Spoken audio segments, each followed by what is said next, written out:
Coming on the air with breaking news, the crash of a major airline flight, the first we've seen in the United States in more than 15 years. Let me tell you a story of how caught in the ensuing crossfire was an American soldier, Jo Ellis. Jo Ellis is a helicopter pilot with the Virginia Army National Guard, and when she woke up the morning after the heartbreaking plane crash on the Potomac in January, she was horrified, not just from seeing the headlines of the crash, but also seeing a viral social media post accusing her of being the pilot in the helicopter and calling it a trans-terror attack.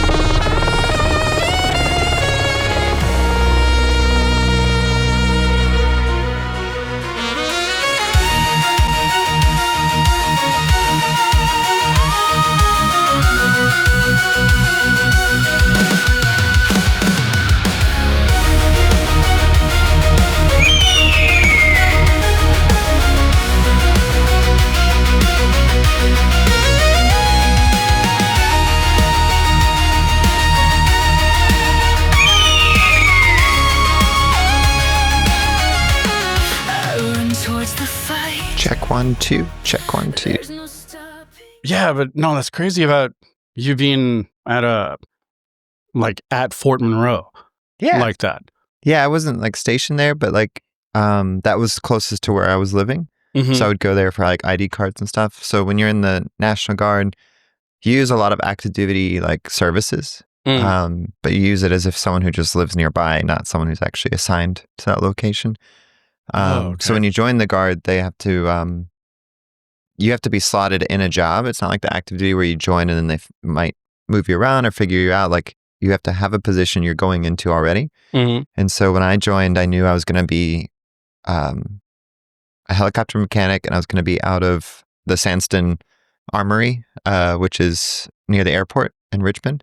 Mm-hmm. And so I was commuting up there from Hampton. And then to get an ID card, we don't have it at the Armory. They don't have ID card services. You have to go to a post. So you have to either go to like Fort Lee or Fort Monroe or, somewhere around. And so Monroe was the closest. And fun fact, they were also always had the shortest line for ID cards. Really? Yeah, they're the easiest to get in and out of because nobody would go there for ID cards. They'd go to Fort Eustis most of the time. Yeah. But Monroe was like easier to get in and out. That's crazy. Yeah, so my recruiter's like, just go to Monroe. The lady there is nice. She'll take care of you. I was like, okay. I got my first ID card and shipped out to basic a few months later. Man, that's nuts. Yeah, so I showed up to basic, like ID card, like I'd already done some drills and like been taught some basic stuff about being in the Army already. And so I kind of felt a little bit more prepared. Man, that's crazy. Because the reason why it's so crazy to me is because I would literally just run there. Yeah. Like because exercise. it wasn't even, I think I literally helped somebody move into, I guess one of the, I don't know if it was like officer housings or something like that. It was a very small post. Yeah, it was oh man, I used to love running there. Yeah, it's beautiful there. Yeah. Just being like on the water. Yeah, and just you see dolphins and shit, which I thought was like, oh my God. Yeah, it's so cool. It's also historic too. Like Fort Monroe's got the old, was it like an old prison there? The casemate? Oh yeah. Because it's a museum now. It's a museum, but that used to be like a Civil War like base, I think. That also became like a prison or something. I can't remember the story behind it, but there's some history there. Right. Yeah, some history there because it's just like right there in the peninsula, like in the bay, basically. Yeah, I think you're right. And I know that they have the house there that Abraham Lincoln stayed at. Oh, okay, yeah. Yeah, and then not far from there is where the famous ironclad battle was between the Monitor and the Merrimack, right? I don't remember. Two ironclad ships. Or maybe it was the Monitor and the Virginia, but I forget the names. But yeah, apparently that's where one got stuck, and then they recently pulled it out and put it in the Mariners Museum. They pulled out the turret because it was one of those old turrets and stuff. Anyway, sorry. I love that area because there's so much cool history there. Oh, yeah. And I'm such a nerd for that stuff. So joining the military in that area felt kind of symbolic because I was joining the National Guard, which is it stems from the early state militias. And being Virginia being one of the original colonies and being Williamsburg being like one of the original capitals. And then you've got Jamestown, which is one of the original settlements. Yeah. That whole historic triangle right there. I loved it. And you got Yorktown, which is where the revolution ended, right? At the Battle of Yorktown, that's where Cornwallis surrendered to basically the Virginia militia, I think. Yeah. And so then we became a country all right there in that little triangle of stuff. So anyway, I always, I don't know, I'm an idealist. So I get like, Oh, yeah. all like wrapped up in like, oh, the history of everything. And I'm going to wear the uniform and put the flag on and, serve my country just like my grandfather in World War II, just like my great uncle. And so it's kind of like the heritage and the service being in my blood and a part of me that drew me to serving and joining. Yeah. 19 years old. So when I joined. That's so badass. Because I was in the Navy in 08 to 2013. Okay. And everybody was bitching about staying in Virginia. Right. Yeah. It was just the Navy, yeah, because like there's a lot of Navy that get stuck there. Yeah. Yeah. But I loved it. The 13 colonies and everything. So you're Virginia through and through. Through and through. I was born in Norfolk. Yeah. That's great. I grew up there. Yeah. I spent some time in Tennessee and stuff, but like most of my life, it's Virginia. Oh, I loved it up there. Yeah. Great bridge. It's beautiful. You can go running at Yorktown. You can run along the beach, which is beautiful there. And then you got Virginia Beach, you got the boardwalk, which I like to go and skateboard down there and stuff. Yeah. And it's just, it's a cool little area. Like, it's not the best, of course. It's not like, California beaches, but for the mid-Atlantic, it's pretty good. Oh, yeah. I loved it. Yeah. I really did. I loved that it wasn't too, I guess, popular or something. Like, I loved that it was sort of like a quiet community that was well known to people who knew the area. Yep. I absolutely love that. Yeah, especially if you would go out towards the Chesapeake Bay and go to like those beaches, like no one was ever there at those. Yeah. There's actually a National Guard post in Virginia Beach that has its own private beach access. So military people can go there and like just drink on the beach. And it's literally next to Virginia Beach, but there's a fence. So like as a service member, we would go down there and just hang out at the beach, drink beers and like have our own private little beach, which is so cool. Like as a guard member, it's like I don't even have to live on post. I live nearby. So I would just drive on and do my thing and have fun, bring friends and family, and then go home and, didn't have to have the active duty lifestyle, which was nice. Yeah. So is it because of your deep Virginian roots is the reason why you wanted to be in the Army in the first place? A little bit. So growing up around it. Yeah. But also my dad and my family. So my dad didn't serve, but he was big on like World War II history and things like that. And my great uncle served in Bastogne in World War II and was a paratrooper and also a forward artillery observer. And so Bastogne is where the famous Battle of the Bulge happened in World War II. And hearing those stories growing up, and my dad had like, being that he was also like, into documentary and production, he had recorded interviews with my great uncle before he passed and so I would watch these things. I would read these old letters that my great uncle would receive while he was at war and just growing up around it and service and honorable lifestyle, kind of like all of that stuff. Mixed with my brother served. He was a tank driver in Iraq and the second Iraq, I guess, but like 03, 04 time frame. And so I was a teenager at that time. And so I always wanted to serve as well. And my time came and I was like, well, I don't want to do active duty because I heard how my brother's life was like living, he got stationed in Colorado and it can be rough to be full time all the time like that. And so I was like, well, I still want to serve, but I want to do it like kind of more on my terms and have a life outside of it. So that's why I picked the Guard, and being part of Virginia National Guard felt like it was part of that historic, legacy. Yeah. And, so that's just kind of what led me to it. But yeah, I always wanted to serve ever since I was little. I would watch planes and helicopters fly over. We'd go to the air shows. Like Hampton has those awesome air shows. And as a kid, you're constantly around like amazing military machinery. And you're just like, I want to do this. Like, So it's a mix of both. A lot of people would join for college and stuff. Like I use those benefits, but like I definitely joined because I really wanted to serve. Yeah. I used to love going out to Yorktown because it was like it felt like a blast. Like blast of the past or whatever. Yeah. It was because everything is original. The old village and stuff. It's so beautiful. If you want to really feel like some Americana, Like, I feel like that's where you go. Especially like the founding, you go to Colonial Williamsburg and like Yeah. all that's original and just, yeah, the old world that, started this world. Yeah. Yeah. Yeah. The College of William and Mary's out there, right? Yep. And Yeah. I remember I wanted to go there, just because I loved Williamsburg. Yeah. I used to work out there, that base. Yeah, no, it's wonderful out there. And then of course you got so many great presidents that were involved in the founding, that came from there. Like you've got Jefferson, you've got Washington, they're all Virginians, so it's like some of our founding fathers are also Virginians. And then of course in Richmond, you've got the famous church where, who was the guy who said like, give me liberty or give me death? Oh. Patrick Henry? Is that? But to be honest with you, I can't remember. Anyway, Yeah. So like those famous like speeches and stuff, like they just make you feel, dang proud to be an American, Yeah, exactly. Like America. You feel patriotic out there, That's for damn sure. But so did you know going into the military that you wanted to be like a Black Hawk pilot? Yes, I joined with that intention. I didn't know how to do it from the start, so I figured, well, let me learn how to work on them. So I joined as a Black Hawk mechanic. Oh, okay. Yeah, that's what I was going to ask you, because I was just enlisted. And I was enlisted first. Yeah. Oh man, so like thinking about like I'm like, how the fuck? Like, me as an enlisted person, I'm like, yeah, I couldn't just be like, yeah, I want to go in F-18s. But you did it, and that's so badass. Oh, thank you.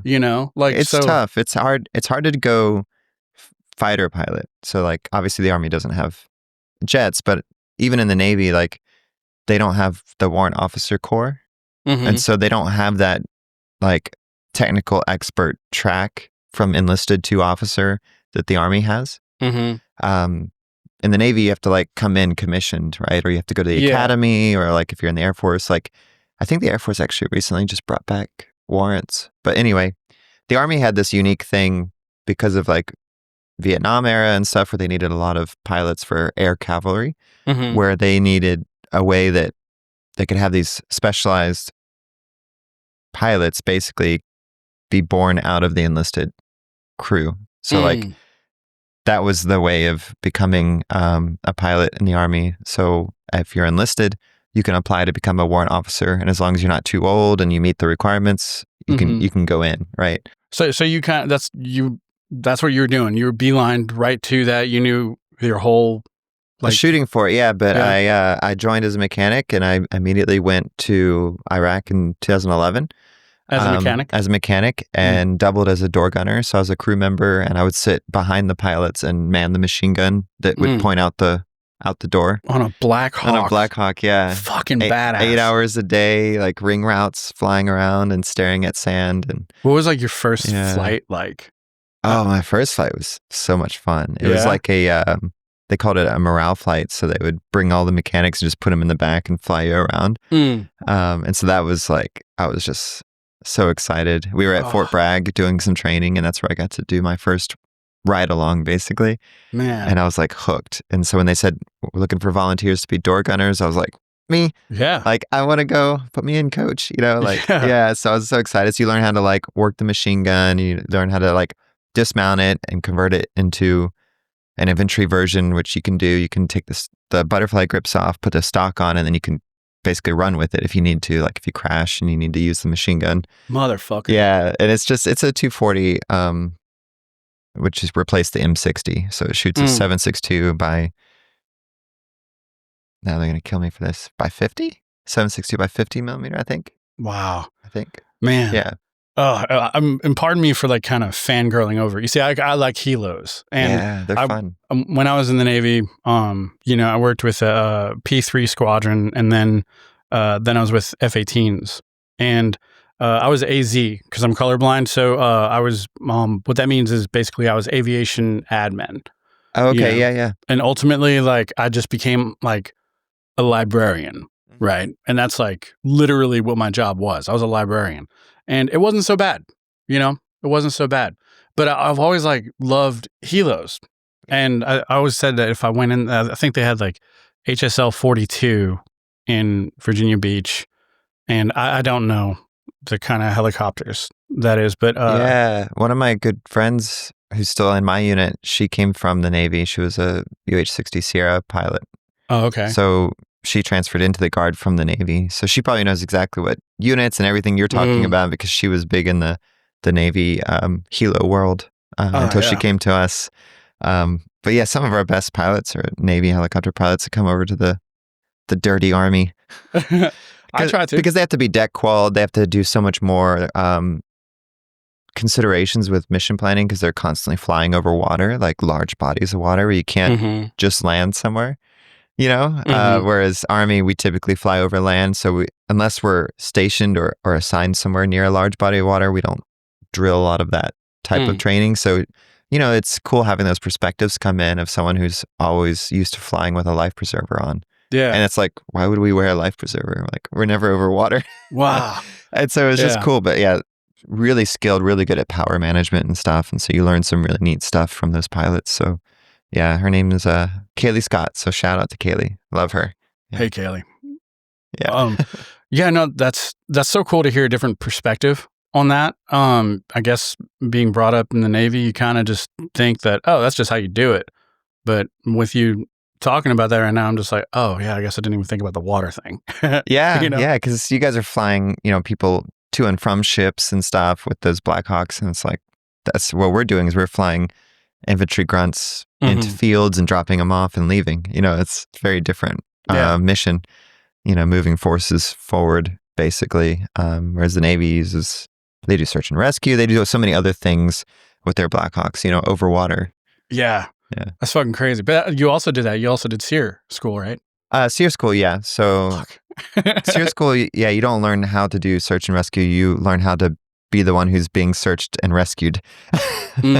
So you get survival, right? You get dropped off in the woods, and eventually you get captured, and you go through that whole process. I've only ever heard stories. Yeah, like me too. Until I went, and some of them were true, and some of them weren't. But yeah, most of them were true. If you've heard stories, there's a good chance there's truth to them. Was that like a prereq kind of thing to becoming a pilot? Yeah, so pilots are considered high risk of capture. And so you have to go through that training. They found it very helpful. I think, was it the Battle of Mogadishu? Was some of the first SEER trained pilots, and Mike Durant was captured during that time. Oh. You know, during Black Hawk Down incident. Yeah. And then he was released, and I think they've even learned from there even more like SEER training, but I want to say that was the first real capture of a pilot that had actually gone through SEER training, because before that you were hearing these stories of pilots like in Vietnam being captured and what they were putting them through, right? In these like prison camps. Yeah, what do they call it? Like Hotel Hanoi? Is that what they called one of the worst ones in Vietnam? I remember that, I think from a movie though, not from any kind of educational thing. McCain was a fighter pilot, but he was captured, like John McCain, right, for example. And so a lot of the SEER training was born out of what we learned during Vietnam of pilots being captured and the types of things they would put them through, whether it's trying to get propaganda out of you or trying to break you down or just mess with you in general. And it's like, how can you be in that environment and have been exposed to a level of that to where this isn't the first time you're going through it? Yeah. So it's like exposure therapy or stress, they call it stress inoculation training. So it's the idea of like, we're going to put you in a simulated role play environment where you're going to go through these things that we've seen from pilots being captured. And we're going to teach you how to process as it's happening and how to react and behave. So that way, when it happens, you can just fall back to your training. Yeah. And you should physiologically understand what's happening to you. Yeah. And so that is some of the best training the Army has to offer is their SEER training. All of the 160th guys, which is the Special Operations Aviation Regiment in the Army. So even if you're a crew member, everyone has to go through SEER. But if you're not in that group, only pilots have to go through SEER. Now you can go if you want. If you just want to go through you can just go? You can just sign up and your unit will send you. No shit. Yeah. And all of the cadre that run that school have to have gone through the school. So everyone who's giving that training has to have also been a SEER graduate as well. But it's intense. It's an intense 3 weeks. There's a lot of great how to make a shelter, right? How to start a fire, like all the basic survival stuff you'd expect. But then there's also the other components of it, which is like, what happens when you get captured? Like, how do you survive? How do you survive being rescued, right? Because sometimes rescues is like the most dangerous part. People come in and you're in the crossfire, right? Like, so it's like, it's a lot of that kind of stuff and like thinking about that stuff ahead of time. But yeah, it's some of it is classified training, but it's wonderful training. So if you get the chance to go, you should go. Oh man, civilians can go. Like if you're trying to if you're trying to get hired there, you can get hired at SEER school. I didn't know that. Yeah, I didn't know that. You can be one of the people that slap around the students. You know. That would be cool. Yeah. The those instructors, like when I was stationed in Jacksonville, I wanted to try to go to Buds for like SEAL, right? Oh yeah. And I think it was the first time I'd ever interacted with a Navy SEAL, you know, and he was a chief, so he was at E7. And those guys are a whole different world of caliber of people. You know, I'm happy that you're able to identify that, right? Because and probably crazy. Yeah. Because they have to be. Yeah. Because to want to do, like even Rangers I've met, I'm like, oh yeah, you need to be a Ranger because otherwise this personality wouldn't fit in society. Yeah. And I mean that with all the love. And of course there's well-adjusted special operations people, but most of them it's like, yeah, this fits you. Like, this is good that you're the one doing this and not me because I'm maybe too emotional to handle something like this or whatever, right? Yeah. Yeah, I totally get it. Yeah, I'd be freaking out, you know? But no, meeting those guys, like, I've never been able to really discuss it with anybody. I'm like, the caliber, like I don't even know how to describe it. It's like just the aura of them is like a different thing. It's like, so cool. Yeah. I consider them like, if you were to meet someone from ancient times, you're meeting a Spartan. A Spartan. Yeah. Yep. Yeah. Someone who, just like in the movie 300, how they portrayed it, like someone who eats, drinks, sleeps warfare. Yeah. While they're in. And that's why it burns them out pretty quick, right? Like some SEALs have very short in-service times. Like after 8 or 10 years, it's like, you're done. You need to get out. Yeah. Even with the 160th, which is the aviation regiment I was talking about, like even that it's such high tempo, rapid deployments. It'll destroy your marriage, usually like multiple marriages. Like it's a tough life. And that's why I say it takes a special kind of human, both good and bad, right? That can do that. And I'm so glad that there's people that do that for our country. But yeah, more props to them. But yeah, like you said, they're just this whole it's like aura around them. It's like different. Yeah. Yeah. Like just that mission mindset and it's always on. Yep. And it's like, they're usually short. Yeah. They're usually kind of short people, I've noticed. Yeah. Oh man. Like they're always like these like brick shit houses that are like 5'8" or something. You're just like, oh, I didn't think a SEAL, you always think someone tall. But that really, being tall doesn't lend yourself to that kind of work. No. But they are built different. They're built. Yeah. Like I've never seen that physique anywhere else. CrossFit. Really? Yeah. There's a famous former SEAL was also a competitive CrossFit athlete. No shit. Yeah. Josh Bridges. He's really cool. Actually, the director of the CrossFit Games was a former SEAL as well, Dave Castro. Oh, okay. Sorry, I used to be big in the CrossFit world. I used to train people and stuff. So like, oh no way. Yeah, I love that world. But I never very much a SEAL, and military background organization. Yeah, it's like the high intensity training for like an extended period of time kind of thing. General physical preparedness.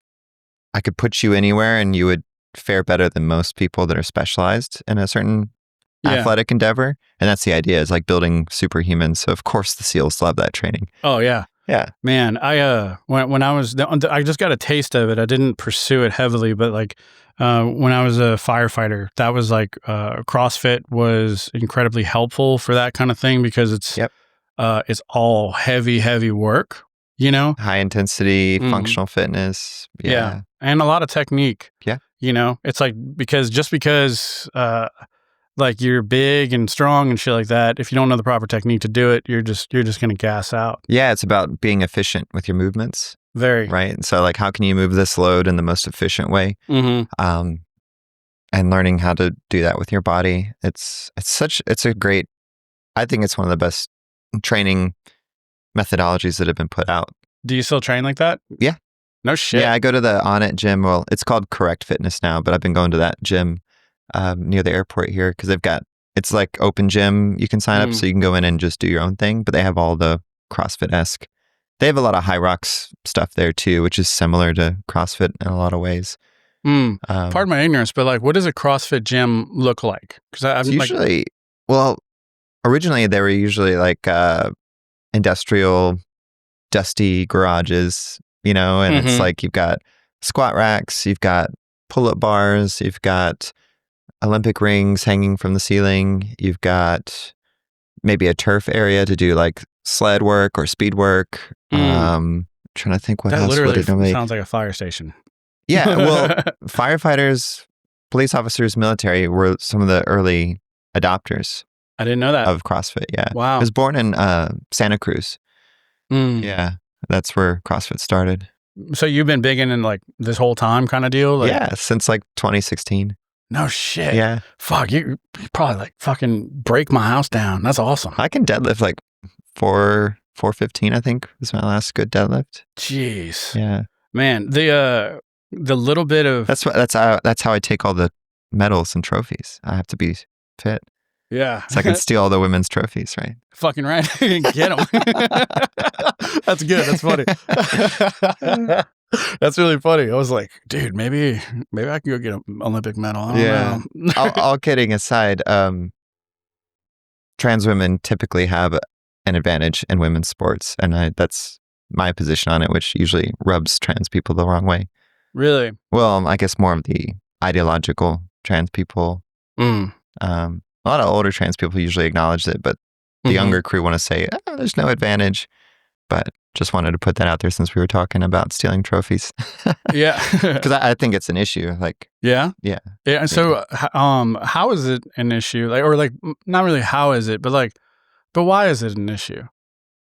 Because if you've gone through male puberty, you get advantages that women don't.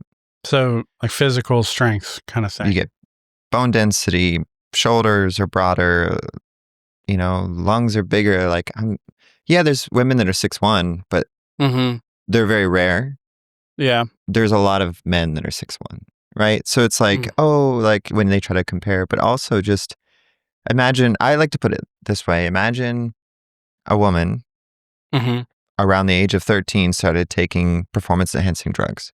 And did that for years, and then entered a sport and said, I'm not taking them today. There's no advantage. Right? Testosterone is a performance-enhancing drug. Yeah, I guess if a woman was doping for a decade on testosterone and then entered competition the day after, but said she stopped taking it the day before and all her levels are in line with biological women, it's still unfair. Okay, yeah, right? Sure. Yeah, definitely. So that's how I feel about it because, CrossFit does drug testing and they're big on kicking people out of competition who do, because there's a competitive sport aspect to CrossFit. And so following it as a sport, they're very big on people who dope and stuff. And then for me to go in there and be like, yeah, I had the benefit of 30 years of testosterone or 20 years or whatever, but I'm not taking it today. Yeah. But look at what I've built over time from that help. Yeah. Right? Yeah. So even just from that small aspect, I think it's inherently unfair. So what do you think the solution to that would be? Well, if you haven't gone through male puberty before, which is rare for people born male because access to gender affirming care for youth is very restricted right now because of the Trump administration. But say you had only had a female puberty, regardless of how you were born, I think there's probably a space for that. Or there's certain sports that it can be done, like a parity can be found. For example, they tried to ban trans women from playing chess. From playing chess? Because they said it's an unfair advantage over the female brain because male brains are smarter. I don't know who they're insulting in that one. Right. And it's like, okay, is there data to support that argument? I would love to see it. Secondly, do women agree with that statement? Right. That trans women have an unfair advantage in chess? Right. Or like billiards? It's almost like nobody asked them. Right, like billiards. Yeah. Is an advantage for someone born male to play pool against a woman? Like, is there a physicality or a wingspan or like it would take a lot of work, but per sport would be wonderful, right? Yeah. And the competitive level where money or, things are on the line for like leagues and stuff, I think it's up to the league. If they want to have trans women play, it should be up to them because there's nothing on the line. Yeah. Right. It's just skill. Yeah. Youth sports or whatever. Like, I think it shouldn't matter, especially pre-puberty. Like if you're under 12, like it shouldn't matter which sport you play in. You're all fairly similar. Post-puberty, I think you either need to have a third category or open category or figure out where trans women could be included where they don't have the advantages, right? Yeah. Yeah. I mean, that would be interesting. But that's like a part of a world that seems so far away. Yeah. Like I'd rather make sure that I have access to being able to update my passport, my driver's license, being able to get hormone therapy, because that's the kind of stuff they're trying to take now. Really? Like the administrations. So Hi. the sports and transing kids is like what allowed such a huge pendulum swing backlash. And now they're coming after pretty much everything, kicking us out of the military, for example. Yeah. If we're such beasts, why can't we be in the military? If we're so like, we're too strong for sports, but too weak for the military. That's fucking crazy. You were literally a Black Hawk helicopter pilot. Yeah. In a co-ed job. So it's not like I've taken a spot from a woman. I've been cleared by the, to mentally to fly. So there's no issue there. There's trans pilots that fly airlines today, civilian. Sure. Yeah. So it's like, what is the risk of me flying or me serving?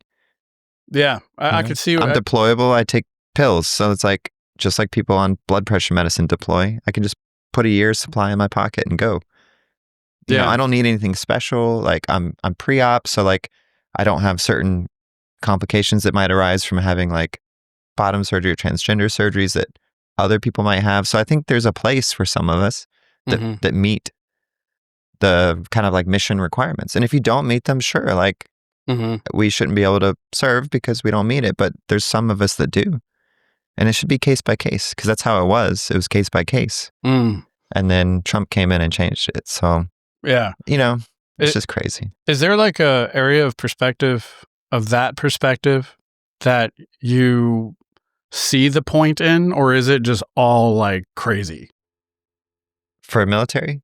Just specifically for like, I guess like the whole like banning of the trans thing, it's like, why is that? Like, why does that matter? I just don't understand. I don't know because the military already had controls in place. If you weren't deployable, you wouldn't just sit on the bench for eternity. Eventually you get chaptered out just like anyone else who gets injured.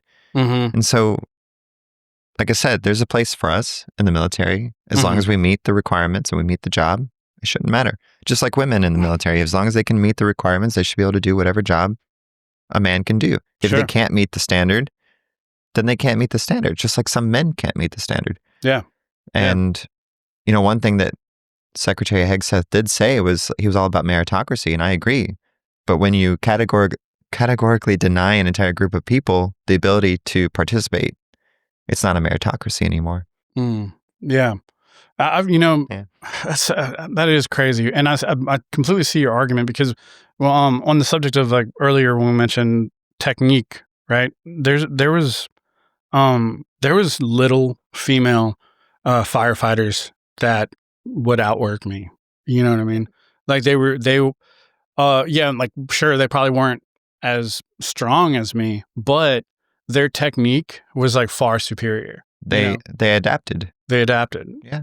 And they can meet the job requirements. Yeah.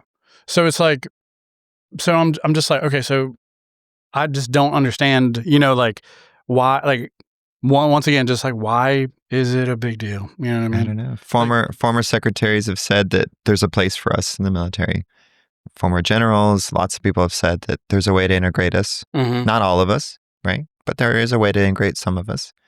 Mm. Like, yeah, if you have depression and anxiety, you're already disqualified. So it's like when people are like, oh, well, trans people are mentally ill.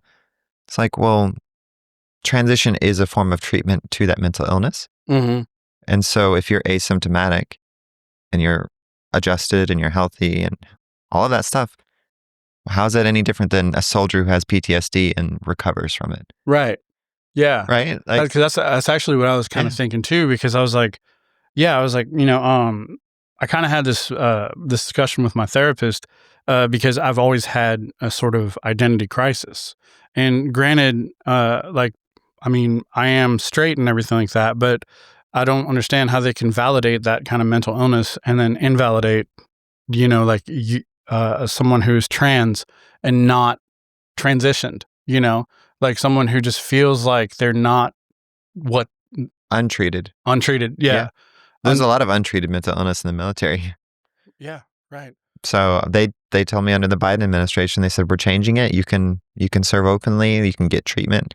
Mm-hmm. And I was like, this is my chance. I've been in for over a decade, like they opened it up. This is finally my chance, like, to do this. Yeah. And it allows me to keep serving. And so I was like, I'm going to take it.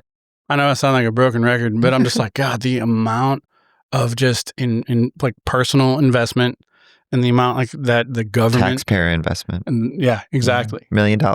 Yeah. Just to train me. Just to train you. Not to mention all the other I've been to 2 other MOS schools before being a pilot.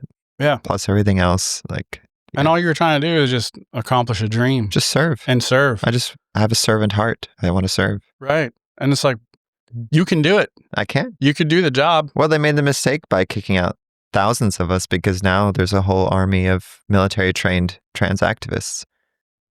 And one of them became a comedian to tell the story. Well, I mean, that's what we need to make, make those, change, right? Make those changes. Be visible and yeah. What does a perfect world for trans people look like? It'd be a non-event. A non-event. Yeah. Yeah. This is Jo. That's it. Yeah.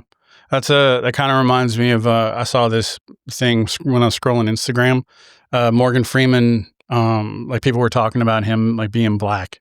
And he's like, basically it was just like, don't even mention it. Yeah. It's like, no, I'm just a man. I'm not a black actor. Yeah. I'm just an actor, and I thought that was very profound. It's just like, it's just kind of like, just let people be. Yeah. And I think there's I get accused of like, oh, you're making trans your entire identity right now. I'm like, yeah, but I'm doing it for a reason. Yeah, it's necessary. I'm not doing it because I want it to be all about me. Like, right. I didn't even want to be a public person, but someone else made trans all about me, right? And accused me of crashing into an airliner and all of that stuff. And so I could either just go into hiding and let that be the record of me publicly, right, as someone who didn't do that horrible thing. Or I could claim the narrative back and say, no, trans people aren't inherently violent. Trans people aren't inherently unstable. Right. Speak up. Because right now, if you go on X, that's what Elon Musk says. He posts all the time. Trans people are more likely to commit crimes. They're more likely to be shooters. They're more likely to be all these things. And because of that, trans people get targeted all the time, like myself. And so I'm pushing back. And that's why I came to Austin. I'm going to push back in the Rogan sphere, and I'm going to perform at Rogan's Club. And I'm a huge fan of Rogan. And so I say Rogan sphere lovingly, but I know that people like Elon Musk are also in this town. Like he's in Austin. He's got a star base. He incorporated a whole town named after his star base. So it's like, this is also where I feel like some of the anti-woke backlash and conservative leaning world is colliding right now. Right. Yeah. In this kind of blue city, which is Austin. You're kind of seeing that. Yeah. And so why not come here of all places to tell my story? Because I'm a soldier. I run towards the fight, not away. And I'm like, I'm coming here. Yeah. Yeah. No, I believe it. Yeah. I honestly, there was some comedy in this whole thing when I was doing my research about that incident, and then just reading how somebody so you had 67 people who perished, very unfortunately. And then you have this right-wing extremist who just like just jumped to a conclusion and just said something that had nothing to do with anything at all, and he was wrong.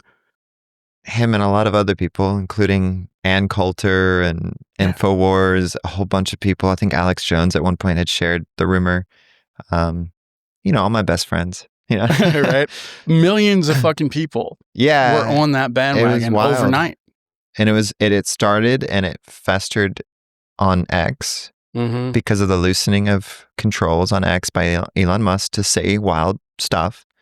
And then on top of that, the Trump campaign had really ratcheted up anti-trans rhetoric that was winning them votes near the end.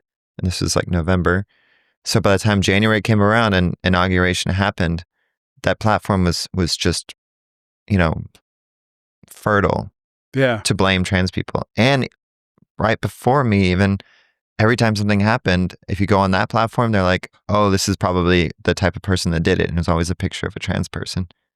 Wow. They're like, oh, and like they kept insinuating. And so, yeah, this guy, Matt Wallace, I don't know if he's a right-wing extremist, but whatever he is, we believe he's the first person to tie the rumor that had been started about a trans person doing it and pictures of me. Yeah. And because he had millions of followers, he's the one that got it really pushed out there. And everyone else started reposting and retweeting and of his posts. So while we don't think he necessarily started the rumor, we're not sure. It's hard to figure out who started it. He's definitely the first one to tie my likeness to it and do the most damage. It was so prevalent that if you asked ChatGPT or Grok that weekend, it's also said it was me because of the rumor had gone so far and wide. And because AI only regurgitates what it can find online, right? It's like, yes, Jo Ellis is this person who we think is the person who crashed the Black Hawk. It's people are like, look, Grok is confirming it. Grok is confirming it. I'm like, you idiots. like, it's only confirming it because only it can find stuff about me that you've said about me because I have no public profile. Man, I can only imagine how that must have felt to like wake up the next day, see that, and terrifying. As an aviator, I'm sure that you felt for you're like that's your family up there. Who else would perish? That's your military family. Army aviation's small. Yeah, I knew people who worked on that helicopter. No shit. Yeah. Wow. Had just wrenched on it like a week before. My God. Yep. So how do you navigate that? Like, it's tough, right? Because that's what I said in my proof of life video. I was like, this is insulting to them. Like to try to tie this to some sort of anti-trans thing and make it all about me. I'm like, what are y'all doing? Like, we should be mourning with these people. Like, well said. And that's why I had to speak up and speak out and try to hold someone accountable. Because not only do trans people get targeted, but it also wasn't fair to make a national tragedy, one of the largest in aviation in the last decade. Yeah. To make it about a trans person who had nothing to do with it. Who had nothing to do with it. Yeah. Wasn't even in that unit, wasn't even, no. It was 90 miles away in a different city. Like, yeah. I've flown those routes before. They're really cool routes, like flying the river and stuff around the Capitol. And it's very busy airspace. You have to stay vigilant, but yeah, it's just wild that they try to tie it to me. And I don't know. It's weird. I was scared. I was really terrified for my family because I was getting doxxed. People were sharing my legal name and you can find property records online by that. And so, we had people knocking on our door, thankfully, because they were concerned because they saw me on the news and was making sure I was safe. Like, and they were coming over to my house and stuff and like looking for me because they knew that I lived there.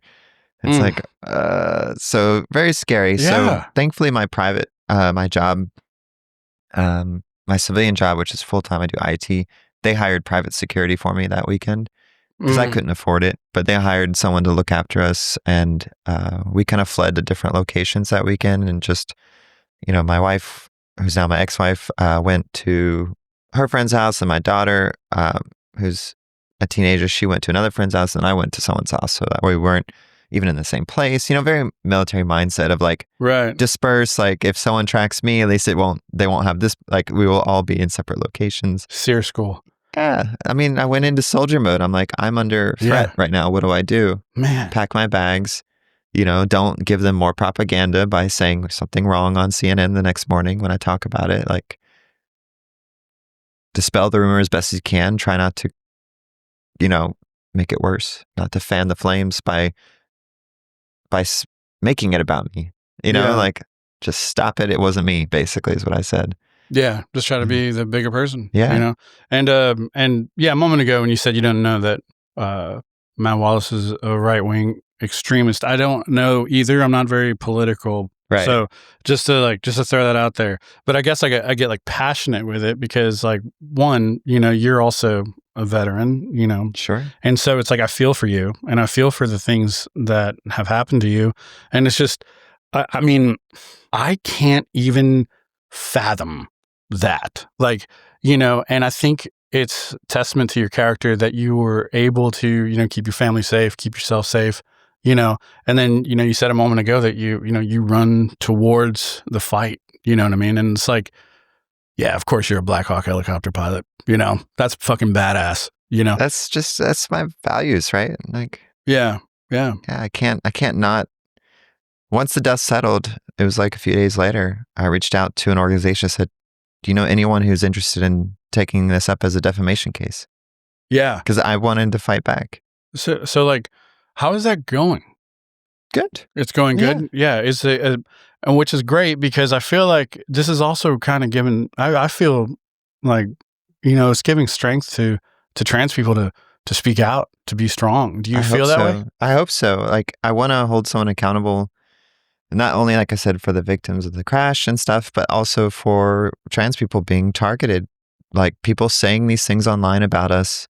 Like, there's been teachers that have been doxxed because they're trans. They had nothing to do with anything wrong, but someone found their photos and posted them online. And like, you've got a lot of people that like are having to stay off of the internet basically and just try to be invisible because they become targets of these conspiracy theorists. Yeah. And they don't make headlines like I did because they're not being tied to a tragedy that was so big.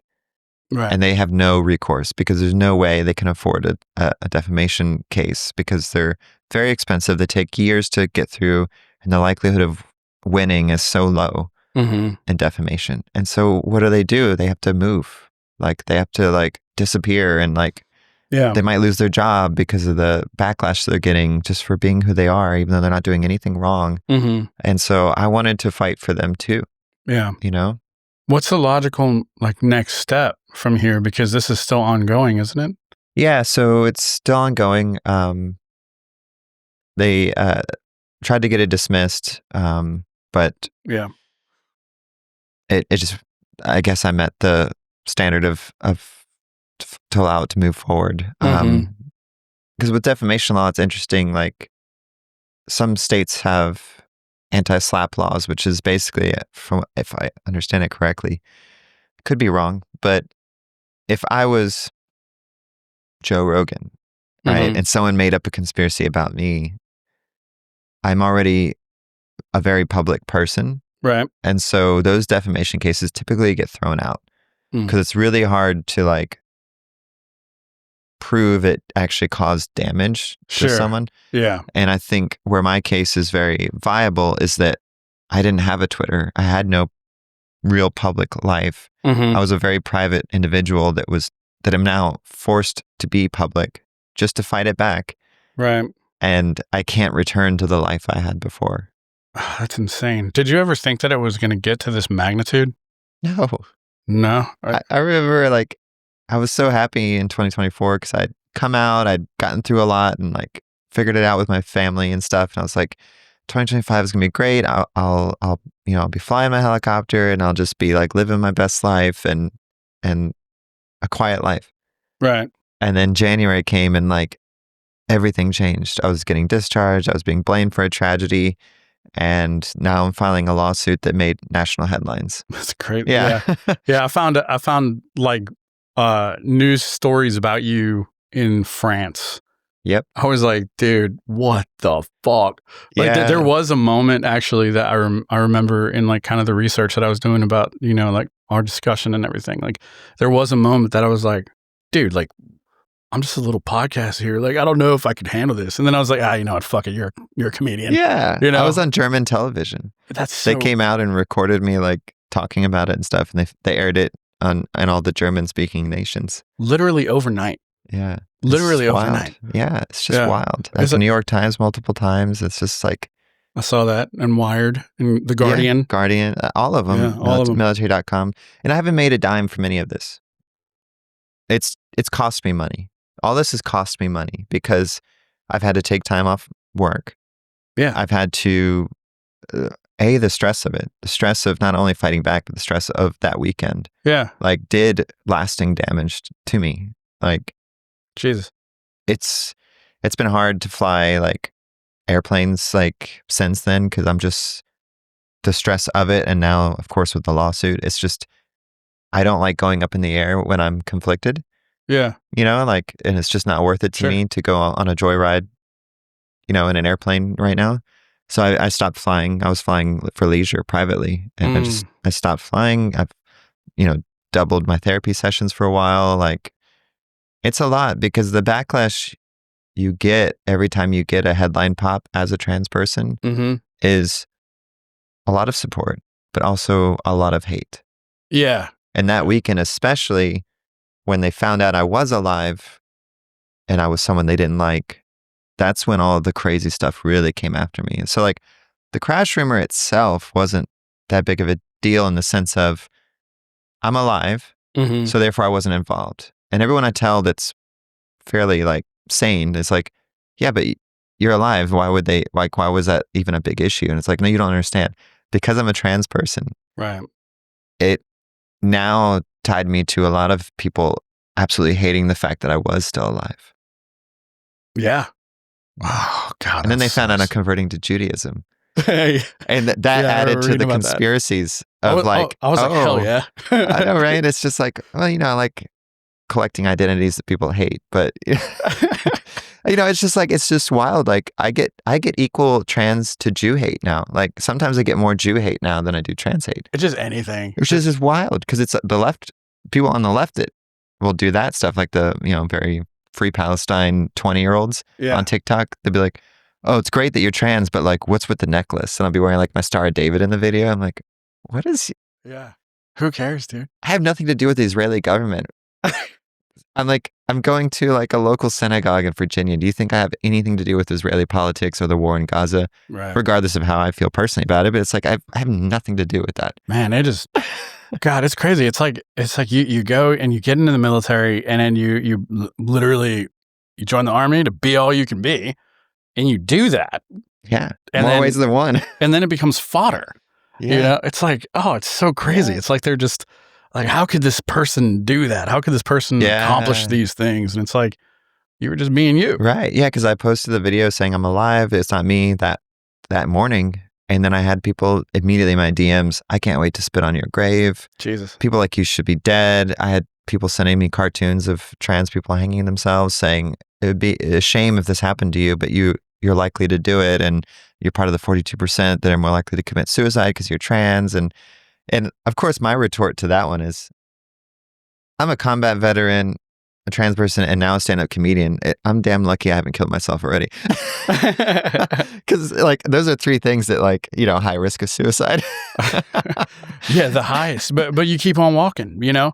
And I think what it is, what like in my opinion, you know, and this is a very uneducated opinion, but I think what it is that you're standing tall though. Like, you know, you've accomplished so much more, you know, and I know I keep saying that, but it's like, that's just as like I said, as a veteran, it's like, that's so big to me. Yeah. But yeah, you've accomplished so much more.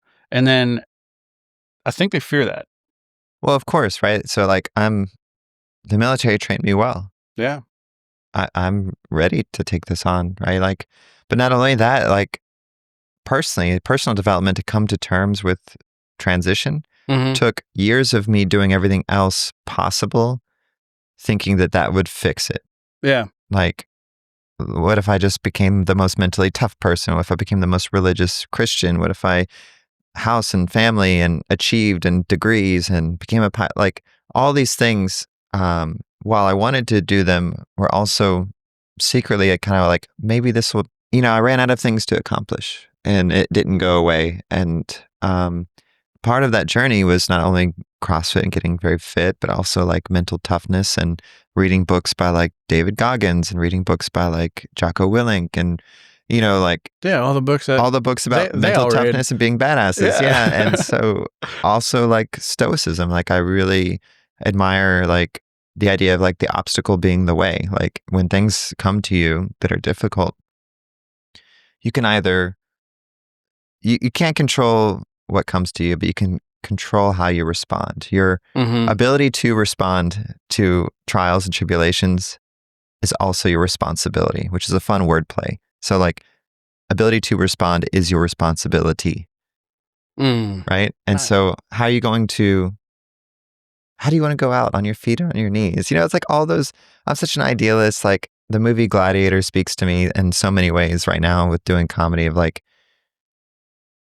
you gotta win over the mob and you can overthrow the emperor, right? Like, win the crowd, win your freedom. Like the whole idea of like me playing in this world, winning over hearts and minds is the only way I think we can change what's happening at the top politically against trans people. Yeah. And so I'm a warrior. I'm a soldier. Like that's what I do. Like that's what I do. And so there's nights I break down and it's too much. There's some times when I call it my armor that I put on when I go out and perform and do everything I do, like to be the calm pilot presence and not lose my cool. And there's nights when I can't put on my armor and I just need to stay at home. Yeah. Like it's just, I've burned myself out and I recover and read some books or listen to some of my favorite podcasts, get motivated again and go out the next day, and just, it's a solitary life, trying to be an advocate and being all these things. But what's the alternative? Who else is going to speak and tell my story? I keep waiting to see my story on the news. Like, as far as like the trans person that is not crazy and can be a voice of reason. And like, I can either wait around or I can tell it myself. Yeah. I love that. I really do. I think it's really awesome. So, what was your spouse when you were like, I'm going to transition everything? Was your spouse and your family supportive? Not at first, no. Not at first? No. Yeah. No, my spouse, we're very close still. But we've divorced, and she's like my number one. At first though, it was very much how could you do this to me? I feel like you knew about this the whole time and you've tricked me into this life with you. And now, we're multiple years in, like, and now like you're basically turning our lives upside down by telling me this stuff. But eventually, through many years, we kept talking about it and worked through the idea of, I don't say that she gave me permission to transition, but she set me free. She sat me down one night and said, look, you need to do this for you, for your health. I can see this weighing on you. And you need to not worry about me. You need to not worry about your military job. You need to not worry about anything. I will be there for you in whatever way I can. Maybe not in the same way. And after that conversation, that's when I decided to really take my health seriously and pursue it. Because I was coping and managing and, going through life. I was 32 at the time. So it's like, I was like, I can probably make it the rest of my life and just keep doing this. But it was getting harder, especially after I had come to terms with it, understood what it was. So I owe it all to her. I love her to death. And my daughter, very supportive. She's 18 now, so she's living on her own, doing her own thing. But nice. But yeah, I love her. When I came out to her, it's hilarious. It's one of my jokes, and I don't even do anything to change it. I came out to her and said, "This is who I am," and she said, "Well, I always thought you were gay or something." Which is so funny because nobody would read that about me before. Like, It was very much straight as an arrow, military, good Christian man, type thing. But kids observe. Yeah. They know what's up sometimes. But yeah, I always thought that was funny. But my parents, on the other hand, very difficult. They're still struggling with it very much. It's kind of like the elephant in the room. Mm. As I mentioned earlier, like my dad worked for the Christian Broadcasting Network. I was homeschooled, raised conservative Christian. And while he's not like super strict, like, Pat Robertson in that world, very much so like of that idea of, God made a man and a woman, and therefore trans is more of an abomination to that. And Yeah, that whole traditional way. yeah, and like I respect those beliefs. But it's tough when it's your parents, right? Like they voted for Trump 3 times, as far as I know. Like, Right. so they voted for the guy who's firing me. Right. And I know their vote didn't mean that. They didn't vote for him because they wanted their child to be kicked out of the army. My dad told me, "Oh, he's going to grandfather in the good ones." Like they're not going to kick out the bad people. Like ICE isn't going to round up the good ones, right? Like it's that same idea of people who vote thinking they're going to get what they want, but they get something different. Mm-hmm.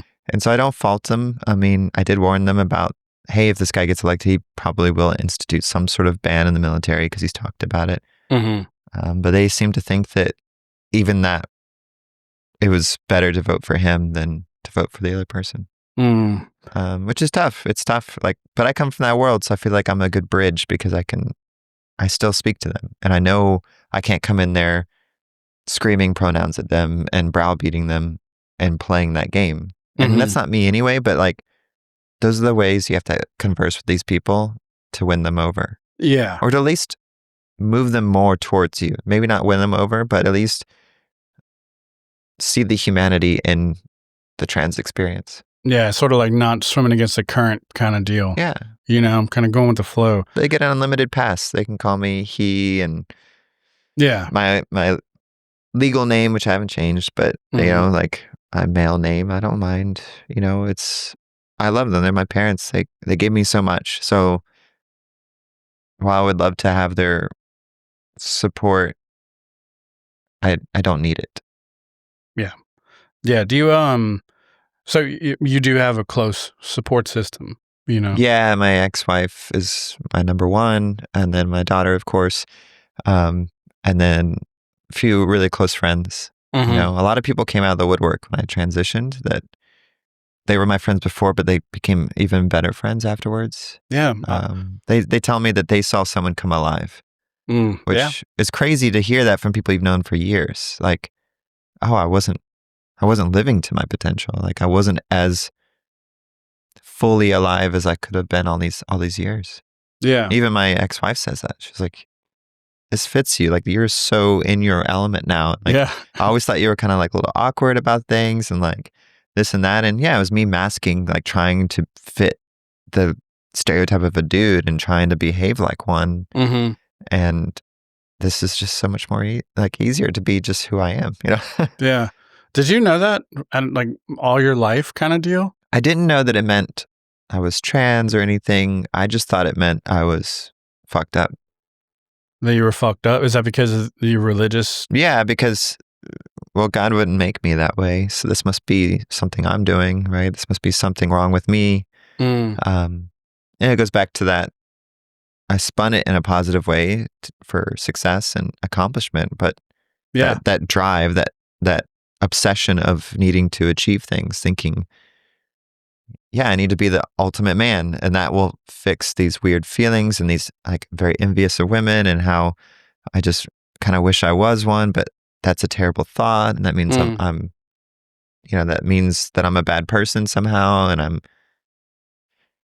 it's a weird world. But like, yeah, as early as 5, I was stealing my sister's clothes to dress up, and eventually, getting caught doing that as a kid when I didn't really know that would be bad to do. It was just my behavior, and kind of getting the ridicule and the jokes and stuff about that. So like that taught me early on to hide it. And so I would do it in private, and for years it would go on, and I would go for months where I was fine and I didn't have the urge to do that and stuff. And then it would just like bubble up, and like I would do it, and then I would feel really bad and guilty and like shame. And then it would like be this terrible cycle of like euphoria with like, oh, I like this, but like this is bad to like this. So now you're a bad person. So now it's like the spiral that would happen.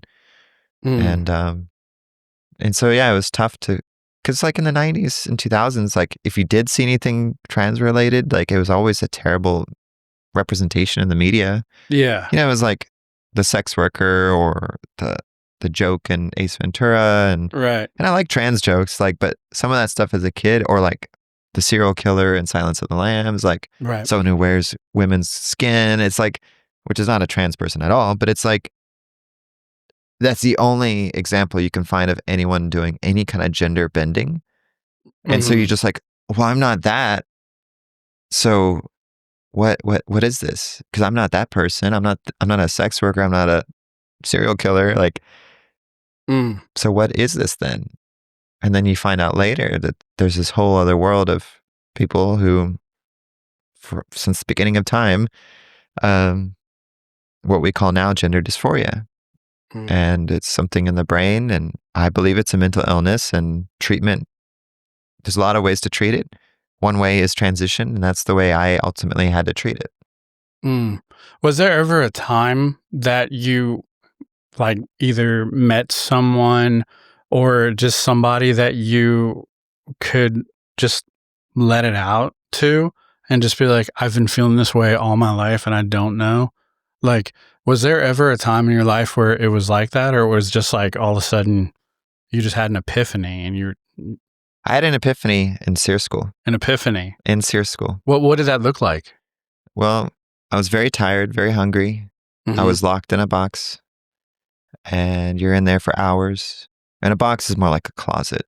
So it's funny because it's like I came out of the closet, literally. I was just about to say that joke. Yeah. I was like, let me say it, but no. It's part of the SEER training. And that's the story that I had heard for years before I went. So I know I'm not disclosing anything that hasn't already been said. But during that time, because you're so tired and so hungry, some people hallucinate. Some people, like you're in that weird, like, in between sleeping and being awake. You're so tired. You're trying to stand. Like stuff is happening.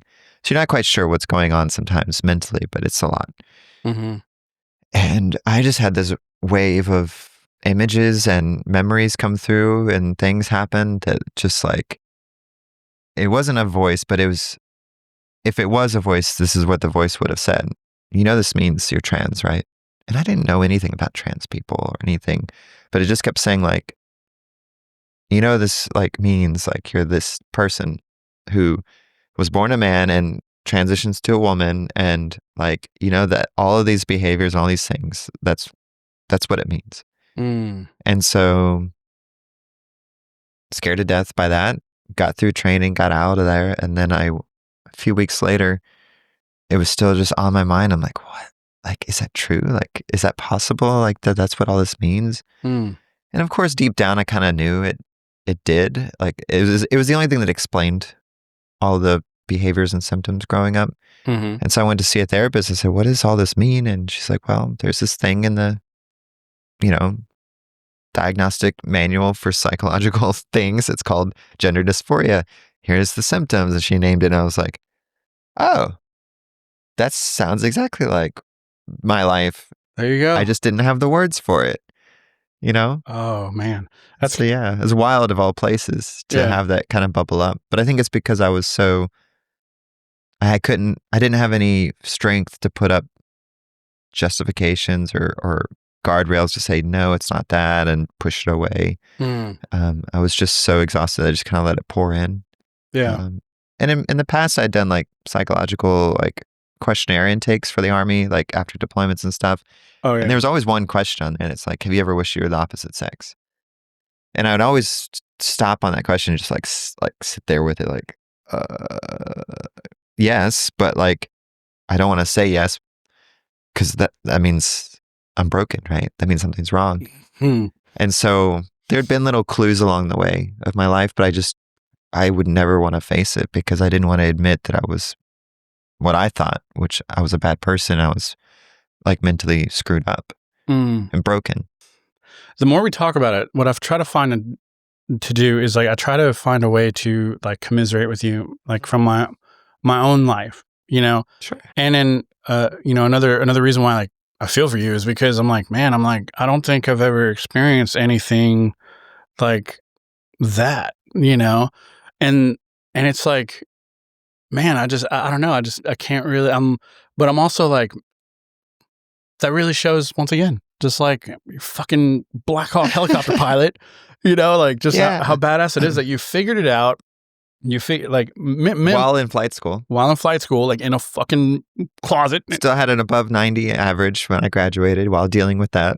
Oh, that's fucking cool. Yeah. But like, yeah, so you have all of this stuff like going on, and then like, so people go, because I know this is kind of where I found that I commiserate with you, is because I didn't realize like that I was like, I got diagnosed bipolar, and I never knew like what that was, right? You know, and to me, I personally like, I hate it. You know, like I hate that it's a thing. I hate that it's in me. You know, that kind of shit. Yeah. You know, and so I wish I had never had to transition. Like I would rather have just been happy as a dude. You know, but you're happier now. Well, yeah, I am. Yeah. But I mean, ignorance is bliss. I would have been happier if I just would have been happy as what I was, and this wouldn't have had to be a thing. You know, I kind of thought that too. Like right. A lot of people when they find out they have some sort of condition, right? Right. Like maybe it would be better if I didn't know. You know, I did have that thought. Like when they told me that, I was like, oh, well, how the fuck is my life going to change now? Right. And it's like, yeah, it's just been like medication after medication after medication, trial and error, ton of trial and error, nothing works, you know, all sorts of shit. And then, like all that crazy stuff. So I guess I have like my own like kind of like misidentification, which is what I use to feel for you. Cause it's like, you know, you figured this out and you navigated it. And then you became like, what it looks like to me is that like you almost found a cure, it seems. Like it's like you became your identity, you know, like you became your butterfly. Like you just, you came out and you did it. You know? I had so many like behaviors that were not great because of how I was dealing with it. Yeah. Cause even though I didn't know what it was, but because of how I was dealing with whatever this thing was, it wasn't great. And I don't have any of that anymore. I'm much more like content. I'm much more like present with people. I'm a better person now because I'm not dealing with it. Yeah. Like all the bullshit in my head anymore. Because you're you. Yeah. You know? Yeah. So like, what does, as far as that goes, do you know, like, are you content or is there a goal? Like, I'm happy. Oh, that's wonderful. I'm happy that's wonderful. where I am. I'm happy for you. I did all the things I wanted to do as far as transition goes. Like now I'm just living my life, like fully unleashed. That's awesome. Yeah. That's awesome. I'm happy for you. That's really great. Cause I know there's a lot of people out there who go through their whole lives and they just never, ever find that answer. Well, like unpacking it is worse, right? So I'm sure you've noticed this with bipolar, like you manage to get through so long without doing anything about it. You know, in my case, gender dysphoria. And then you start unpacking it, and that's really difficult. It's really difficult to wrap your arms around it and figure out how do you actually treat it properly and unlearn some of those behaviors that, while they served you, probably weren't the best for treating it yourself. Yeah. And then you realize how you interact with other people and how you used to interact and realize, oh, I was not the best version of myself when I was interacting that way. And now I can be. But you have to learn, in your case, like the medicines and this and that and figuring out what works for you. And that can be very difficult and it can feel worse for a while.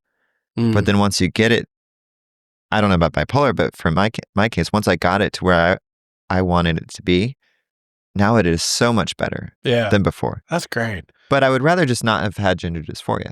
Right. I'd rather have just not had it at all and just been happy as a guy or a girl or whatever I was born as, because that is way better, right? It's better to not have a mental health condition. It's better to not have a mental health condition. So I would never recommend anyone be trans unless they absolutely have to be. Yeah. You know? Yeah. It's a tough life. It's not fun. Like people hate you for no reason. People question you. People think you're a terrorist. People think you're likely to commit a school shooting. there's a lot of people that love you too, but like a lot of people like yourself, you don't quite understand it. Just like I won't understand what it's like to have bipolar, like, because I don't. So it's like, Yeah. it sucks. And it sucks when people hear that you have something, they start judging you immediately for it, or they start assuming you're this way or that way, or their only experience with someone who had bipolar was someone who was off their rocker or something, or violent, right? And so now all of that is being attached to you, right? And so that's also really difficult. Did you find that you were like that you had any kind of denial with that epiphany?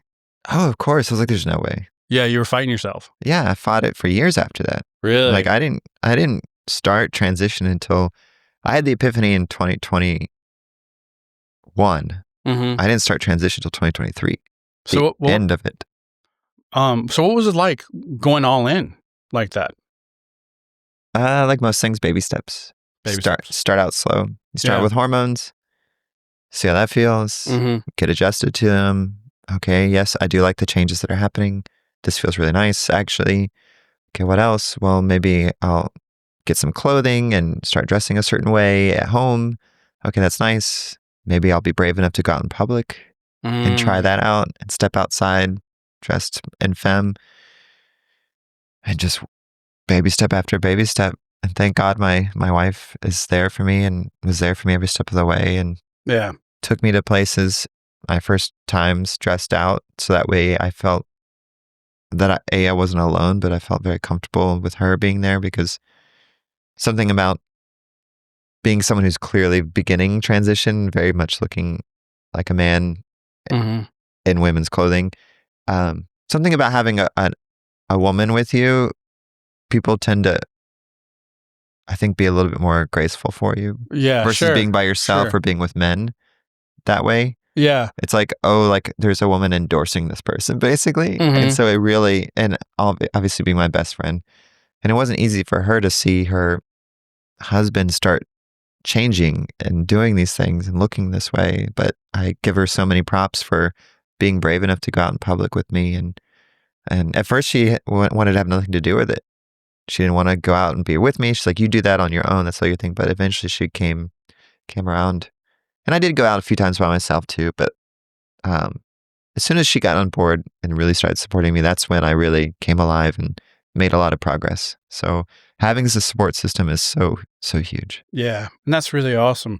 You know, so like, yeah, I know I'm asking like a ton of questions about, you know, being trans and then, you know, yeah, this is like my memoir sessions. I love it. Yeah. You see, what you're actually doing with me is because like I don't have a problem at all with like, with gay people, trans, like it just that kind of thing doesn't bother me. Like it never has in all of my life. Like I just never had a problem with it. And I guess there's a fascination in the bigotry. Like I'm always like, why do you care? Is like the big question that I have. And that question's never going to be answered. It's just bigotry, you know, but, I used to be that way. You used to be that way? No way. So you used to be like prejudice against trans, gay people. Yeah. Think about the environment, right? You love all people because they're all children of God, but there's some people that are living a way that's wrong. Yeah. Right. Yeah. And that I was always nice to gay people, but I would make the terrible jokes, right, about trans people, about gay people. I would play that part because I was trying to be accepted in the community I was in, and that's what people were doing, and so I would participate in that. And I used to think very awful things about, you know, trans people and gay people. And, you know, as I got older and like, you know, in my 20s, I actually started becoming close to a lot of gay people. So like, that was definitely more of like my early teens of just like not understanding it, and just early 2000s, right? Like, yeah, everyone would say, "Oh, that's gay." Like it was such a common thing to like say things are gay that had nothing to do with homosexuality. And like, you know, in the early 2000s, like, you still couldn't even serve in the military openly as a gay person. So like, I remember that. Yeah. Right. Like I was serving when they repealed Don't Ask, Don't Tell. Like I was in the service at the time. So it's like, it still wasn't that long ago. Right. Gay marriage wasn't legal until what, 2013? Yeah. So it's like, you know, like it took me a while to come around too and realize that I was just ignorant. I didn't know any of them. And so I just thought the classic tropes about them based on what I would hear around the circles I was in. But then as I started meeting them and becoming friends with them, obviously changed my perspective. And that's why it's so important to be out and be visible and meet people, right? Because you immediately change someone's mind about someone they've never met before. Same thing with like immigrants, right? Like immigrants, and then they come in the community, and then you have, but I know a good one, right? Like so it's like it breaks down those. It's really easy to vilify groups of people, Jews, blacks, whatever. But if you have one in your community who's also your friend or your acquaintance, it's harder to vilify them. Right. You know? Right. Yeah, you've definitely educated me.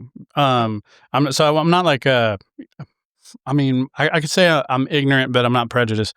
I just kind of I really didn't know. I didn't know the perspective of trans people, you know, and I really didn't know what it actually like meant, you know. And and after hearing what you told me today, I was like, oh, I have a much greater understanding, you know, and that's awesome. I appreciate you enlightening me for sure, you know. Glad to be of service. Awesome. So like now, okay, so you got the helicopter pilot, you're a freaking celebrity, you successfully transitioned. How in the hell did you become a stand-up comedian? But now that I asked that question, it seems like it's a very natural progression. But so walk me through that. Like, so what was the thing that was like, okay, now I'm going to conquer stand-up? Like, when did that happen? When I realized it was a tool to meet, to do exactly what we just said, to become the trans person that people know. And now you can't vilify us. Yeah. Right? Yeah. And huge fan of stand-up ever since I was a kid. Old Jeff Foxworthy tapes, like cassettes that my parents would play, like You Might Be a Redneck, and those are Seinfeld and all of that stuff, and growing up. And then, of course, as a 15-year-old, seeing Dane Cook's Vicious Circle special. Oh, yeah. Oh, God. You know. Cook. Oh, he was the shit back then. Loved that guy. Still do. Yeah. I actually got to see him live in 2012. One of his last big like stadium tours he was doing. But anyway, so like love stand-up. Jim Gaffigan too, like was big when I was like the Hot Pocket. The Hot Pocket. That was around that same time. So it's like, you know, and like Rogan and God, all of those people, Christopher Titus. Oh, that's a name I haven't heard in a while. Yeah, I loved him. Like, yeah, he had that show, Titus. Yeah, that's right. Daniel Tosh was big. Tosh .0 was huge in those years, right? Daniel Tosh.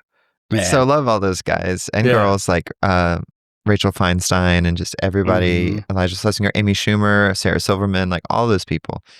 And so I would listen to stand-up all the time. Like on early days of Pandora, you could put in a stand-up comedian's name and it would play their comedy albums and anyone else liked them.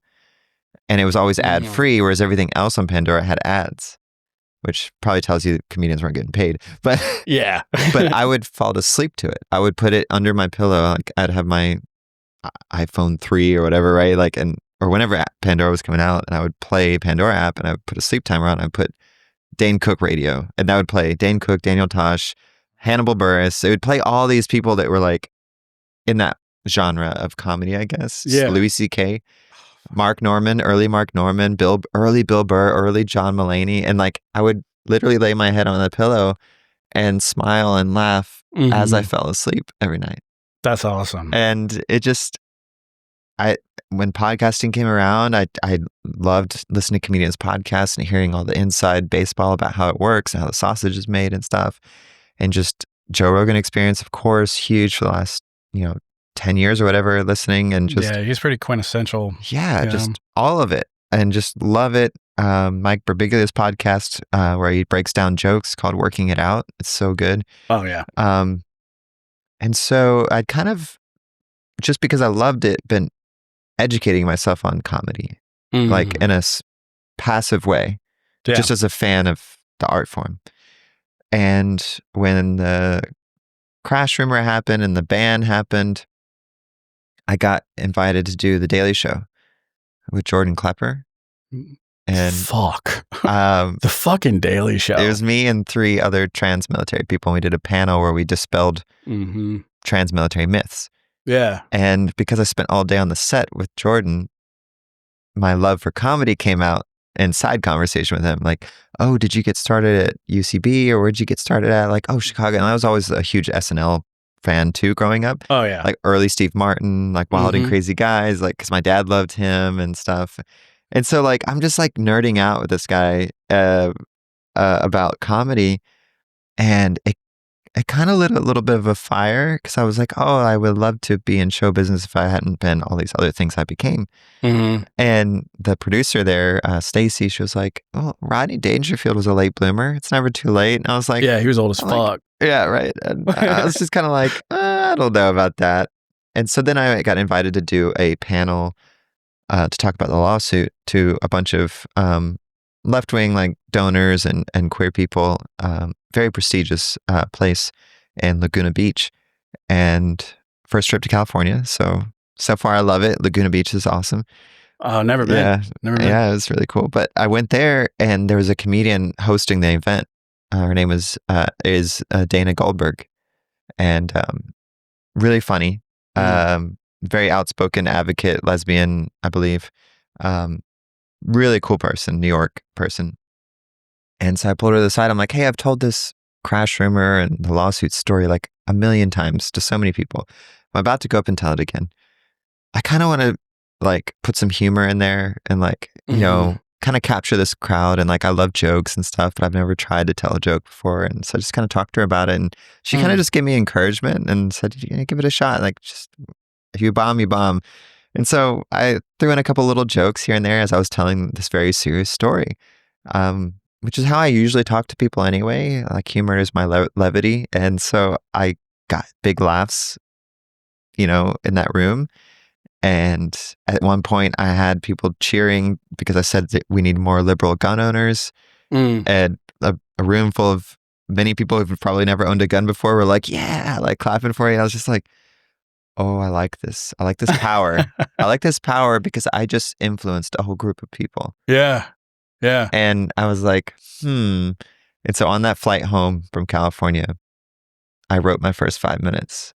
Oh, so what did that look like? Did you have this basic setup punchline kind of thing, or did you just write an idea, or like how did you approach your first joke? I took kind of what I did at the panel where I'd put a little bit of humor in, and I'm like, okay, well, I want to tell my story, so let's start with that. And I wrote the 5 minutes, and then from there I just kept trimming the fat, getting just to the punchlines and finding the punchlines just from writing. And you did that naturally? You just thought, okay, now I'm going to trim the fat? Like, I'd heard all of that from the podcast I listened to for 10 plus years. I heard from Mike Birbiglia, like, just trim the fat. Like, Pete Holmes says that all the time. He's like, tell the joke you're trying to tell. Like, do it in fewer words. Yeah. Mitch Hedberg was big on telling jokes in the least amount of words possible. Right? You're brilliant. Yeah. And so, like, it was just like, well, that's what they say to do. Like, get to it. And of course, my first 5 minutes, even after my editing, was not great. It was not ready. And it had plenty more to trim and work. But I went to my first open mic. And that was basically June 1st. I think the last day of May, maybe. I can't remember. But right around June 1st, went to my first open mic, delivered it, missed half of my punchlines, didn't hear anything the audience said. Like, I was just like blacked out, like just stream of consciousness trying to do the 5 minutes. And I think I only got through half of my material because I was getting laughs and having to pause, and I didn't write in pauses.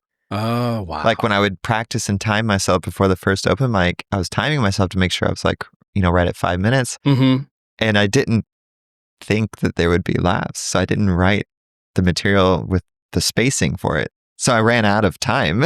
Yeah. I got the light early. But I was just like, wow, I got laughs the first time. That's amazing. Oh, and God. like, then I was even more hooked. And it's not like all my jokes were great, but I got some laughs, which was plenty to get me fired up. Said, what if I went to Austin and signed up for Kill Tony and told my story like this in a funny way? And what if Joe Rogan found that admirable, that this person learned his craft and came to his world and played in his space and had a very compelling story on top of it? And so I booked a ticket for 4 weeks later, and I came and I got picked the first time. And Me too, actually. I got picked my first time Oh, as you did? well. Yeah. Oh, wow. Yeah. Fucking mind blowing. Yeah. I was at the end of the night. I didn't think I was going to get picked. I got picked, and I immediately got put on stage, of course, as it goes, and it went well. Like by minute, it was meh. It was more storytelling than jokes. There was 2 punchlines in there, or 3. But I wanted to set them up for the interview. I wanted to get as much out about me that they could use in the interview, because I knew that's where you make your money, or not money, but your bread and butter of Kill Tony is usually the interview. And so my minute was written in a way to set up the interview. That was that, because I had watched so many episodes, like preparing and strategizing. Yeah. Very military mindset of like, all right, how do I do this? Yeah. And went in and executed, and like it wasn't perfect, but I got exactly what I wanted out of it. You're like blowing my fragile little mind, because it's like I never thought that shit, like ever. Like everything that I thought was in retrospect. I did not learn. I'm kind of an idiot when it comes to certain things like that. Like I'm not very analytical about certain things, and that was kind of like one of those things that I'm like, I didn't even think about the internet or the interview at all. Like I was like, okay, cool. I got 1 minute of jokes. I got 1 minute of jokes. That's the most important part, is the interview. Yeah. And it was crazy because it was like I said my jokes, and then I like turned to them and I was like, oh, fuck. Yeah. I was like, damn, I didn't even think about this, And so that's awesome that you like prepared. You're always like one step ahead. I'm like, God damn, that's fucking cool. Well, it's the pilot training. Yeah. You have to plan for your entire mission before you start, because the minute you get behind the aircraft, as they call it, like you're reacting to what's happening versus knowing what's going to happen. That's when stuff goes wrong, and you can't pull over on a cloud. Oh, I love that. Yeah. I never heard that before. Yeah, you can't pull over on a cloud. So like, I love that. So you spend sometimes 72 hours planning for a 1-hour flight. Oh, wow. Right? Like, I never knew that. Yeah, planning and mission planning and contingency planning, rehearsals, like where you literally draw it out in a parking lot, like a sand table, and you walk around with like a person next to you and 2 people behind you representing the crew, and you walk the mission and you go, all right, we're at this point where we make this radio call, so-and-so, how does the radio call go? Wow. All right, well, they actually said they can't let you in now. What are you going to do? You've only got 20 minutes of fuel. They want you to hold for 10 minutes. Can you still make your mission, or do you need to get fuel now? It's like, oh, if this happens, what do I do? If this happens, what do I do? Contingency planning. You can't plan for every contingency, but you can plan for the most predictable ones, like delays, fueling. They want you to pick up 20 guys instead of 10. Now you're over your gross weight, so you can't actually pick them up. You actually need to lose some ammo if you want to pick up the guys. Is it more important to pick up the guys or to pick up the ammo? Like, yeah. Those are all decisions you have to make. And if you're making them for the first time or thinking about them for the first time while you're in this massive, vibrating, loud noisemaker called a helicopter. Shit. Yeah. So it's all about planning and preparing. And flight school is all about memorizing a bunch of stuff and then reciting it the next day and being questioned about it before you go in and do your flight. And so they're constantly drilling you to like study material, prepare, deliver it, know there's going to be unexpecteds, try to plan for as many as you can, right? Next day, rinse and repeat, all new material again. And so like, that's what stand-up is. Jesus. You're writing a bunch of stuff out. You're thinking about, well, how would the audience react to this? Or is this what I really want to say? And then you go and deliver it and you're like, okay, I just learned not to do this. I just learned this about it. Like I learned that about it. Now I'm going to refine it. Try it again. Damn. Yeah. That's amazing. Whatever. I have trouble sometimes like being like, all right, should this dish go in the dishwasher or should I just wash it? Like, and I have those days too.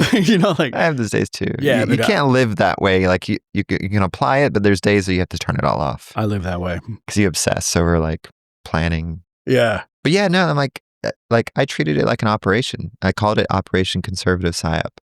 That's what I called it. I was like, this is what I'm going to do. I'm going to go here. I'm going to do this. And this is what's going to happen. And so I planned for the mission, which is watch as many Kill Tony episodes as you can. Yeah. Take notes about what Tony likes versus what doesn't go well. Right? Yeah. Not only the minute, but the interview process, like how you answer questions. Do you try to tell jokes as your answers or not? That's a fine line. Yeah, that's right. Yeah. That's very right. Tell your story first. And then also like cram for the test. Go to as many open mics as you possibly can between now and the end of June. Yeah.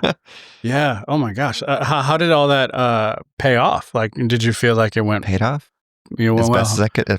14 minutes on stage. So That's not too bad. Big joke book. Yeah. Immediately got bookings afterwards. And I did, a month later, I did a 10-minute set for Ian Lara, opened up for Ian Lara at a casino, which he's a national touring comedian. Oh my God, that's insane. I went from my first 5 minutes, June 1st, to a 10-minute set, October 21st. Yeah. You or make not October, moves. August 21st. You make so 2 months later. I'm like, well, I have thankfully a bunch of material. Being trans writes itself, you know? Yeah. It's hilarious. It's crazy experiences. And I do like that joke that you have about the how your spelling was JOE, but then you got rid of the E because, you know, it's you could do like that most or things something. with transition, you just cut off the parts you don't like. Yeah, I love that. Yeah. I was like, that's good. I only realized that one recently when Big J. Okerson was crowd working and I was in the crowd and he came to me and was asking me questions, found out I was trans and asked my name and he's like, oh, Joe. He's like, did it used to be JOE? And I was like, yeah, but you know, I just cut off the part I didn't like. And he's like, oh, like transitioned. And he kind of like wrote that joke there. And I was like, wow, that was right in front of me this whole time. I never thought about my name being a joke. Man. So then that became a joke. And yeah, it's just, now it's like an obsession. Now I'm just like always coming up with things, trying to write things, figure things out. And it's fun. But I have the benefit that 20-year-old comics don't. Most 20-year-old comics. I've lived a life. I've lived multiple lives. I've been married twice. I've raised a stepdaughter from 5 to 18. Like, I've been to war. I've been a pilot. I've been defamed online. I've already been on CNN. So I've handled high stakes performances before, right? And like also transitioned. And so it's like I got so much experience to draw from, to where even if my jokes aren't the best or the funniest, as long as it's a true story, which most of my stuff is, it's still interesting. Yeah. So people still pay attention to it. Yeah. So I do have that advantage over like a 20-year-old. Like, what are they writing about? Their game on Fortnite the night before, like in something like, unless they had a hard childhood or something, like I would think it would be really hard to start out as a 20-year-old as a comic, because it's like, what experience do you have to draw from? And some people are great and they do really well, but I can't imagine just coming up with jokes out of thin air. Like all of my stuff, I'm just like, oh, I remember this time I was here, or this thing happened, or I used to work at Chick-fil-A and they made me be the Chick-fil-A cow, and I've got a joke about that. And you know, not everything is trans related, but then also converting to Judaism is hilarious. Like, yeah, just creating material every day. It does write itself. Yeah, it is really fun. What do you think is the most challenging aspect of writing jokes? Jerry Seinfeld mentioned this recently. He said on Mark Norman's podcast with Sam Morril, he said, writing jokes, like being a comedian is like being a magician, except you're a magician who doesn't understand how the trick works. Oh, that's good. Yeah. Man, that's good. So good, right? Yeah. And that's the hardest part, is like, I'm laughing at this. This is hilarious. And I get up on stage and deliver it like confidently. I'm like, and not you can hear a pin drop. It's so quiet. And you're like, how is I this so far off? And yet I felt this exact same way about this other joke that did murder when I delivered it the first time, right? Yeah. It's like, what? The same formula? Like, I even have like the same pacing. I have like the rule of 3 in there, where it's 2 normal things and 1 absurd thing. Like, just all these like techniques I've learned over the time to like tell my story. And I'm like, and then I realized, oh, it was too depressing. Yeah. It was too sad. It was they didn't want to laugh at it because they felt the audience is actually more sensitive than you think. You know, they didn't want to laugh at it because it feels weird to laugh at it. So then you learn tricks that like Mike Birbiglia talks about, where you learn how to, through a softer joke, let them know it's okay to laugh at you. Yeah. For the tragedy. Like when he talks about sleepwalking out of a 2nd-story window, he had to tell some other jokes, and he also said, and oh, by the way, I'm okay because he's here delivering the joke. So that kind of lets them know, like, it's okay to laugh at how awful this thing is I'm about to tell you. Yeah. Right? And those are things you have to learn along the way too, that you're just like, why did they not laugh? It's not because it wasn't funny. It's because they they felt bad if they would feel bad for laughing at it. Yeah. Right. They weren't prepared for it. Right. So like the jokes become the setup in a way for the other Sometimes, bigger yeah. joke, you know? And that is one thing that amongst a million fucking plethora of things that I admire you for. But that was one thing that I was very impressed with when I was watching your comedy was that you did poke fun at yourself and you were very self-aware.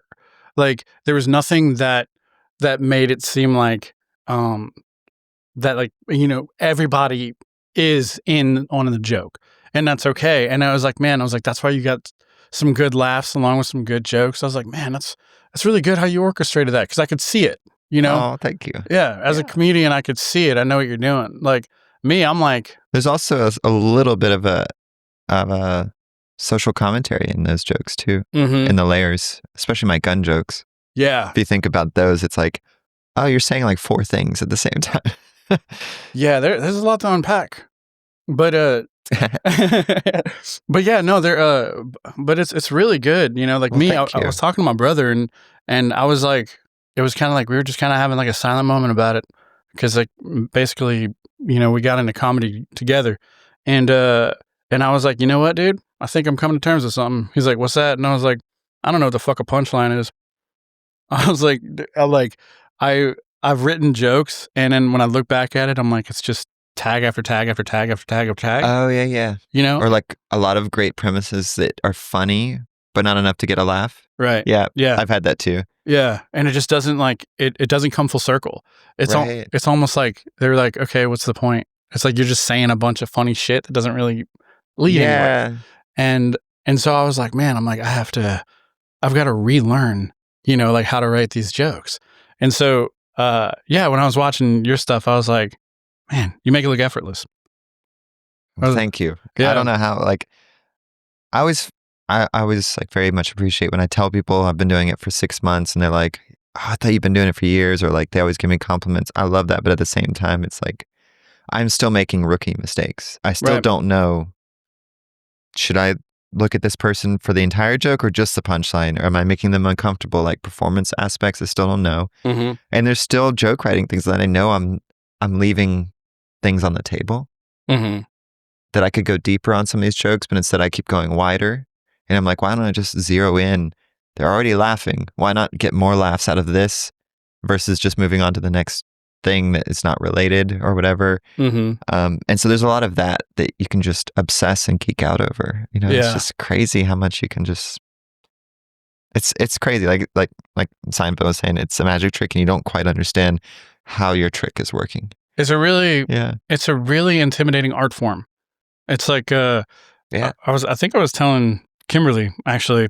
I was like, when it comes to like music and like creative writing and like lyrics. That's where I excel. I can, for some reason, I could just take a subject, any subject, and just give me like an hour, give me something like that. I'll come up with something, you know, that's. I used to do music too. Oh, no shit. You played? Yeah, I played guitar, drums, bass. Oh, that's bad. Me too. I was in some bands, played in bars and stuff, had original music and stuff. What kind of music? Like basically Evanescence. Oh, we had a female singer, hard rock. We did a lot of Nightwish, like a lot of symphonic metal covers, and that's the shit. Yeah, that's the shit, and that always feels good. Like when you're playing that live, and like the bass syncs up with the guitar, and like everything is in sync. It's like such a great. What's interesting about music too, because you and I both being from that world, is something I've noticed. I don't know if you have. Musicians are rewarded for playing the same song. How many comedians are rewarded for telling the same joke for 10 years? Yeah. Yeah. You kind of beat yourself up a little bit. You're like, fuck, I told this joke already. Well, get this. When you do a special, comedians say, well, you've burned that material. Now you can't do it on the road anymore because they're going to pay to see you and they're going to see the same stuff. Whereas Sting, they want you to play that song from that hit album from forever ago. That's really true. They don't want to hear the new thing from Sting. They want to hear the hits. Yeah. So it's so funny. Like musicians have it easy in that sense. It's like, they can just play the same song for the rest of their lives. Yeah. Like if it's good enough. But then also they don't get the feedback though that comedians get. Yeah. They won't really know if someone loves the music or not until they buy it. Yeah. Or tell them afterwards maybe. But a comedian, if they don't laugh, you know that they didn't like it. Or they didn't identify with it. That's the other thing. It's like, the audience tells you they're relating to your story when when they laugh. When Yeah. it's There's no comedy. safety net in comedy. You know, it's almost like there's nothing to hide behind, you know? Yeah. Like for me, like it's a lot of it is the music. And I'm like, well, because I'm not a great singer, but my singing goes with my music. And I know that. But I also know how to use that.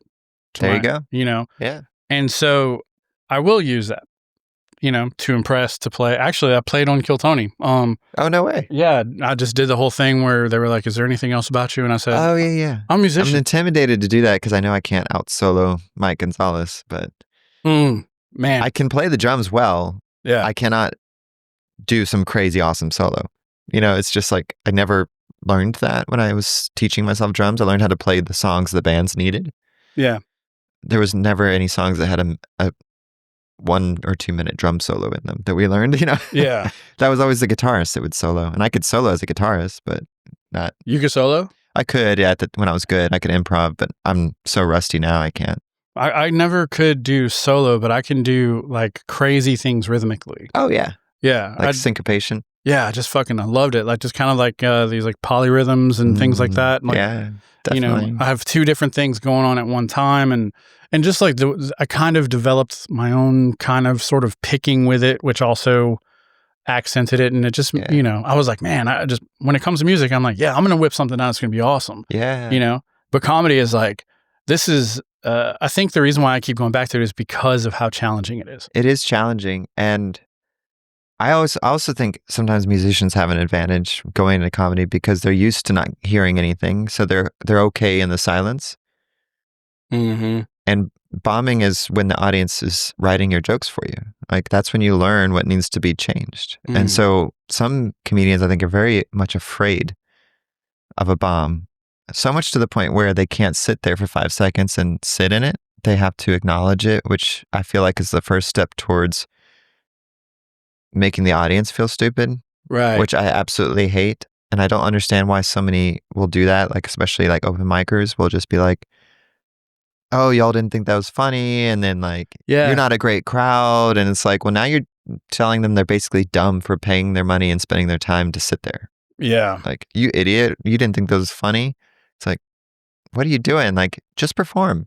Perform as if they love it. Like, yeah, there's times when you need to adjust your material to what audience is reacting to, or maybe how many people are in the room.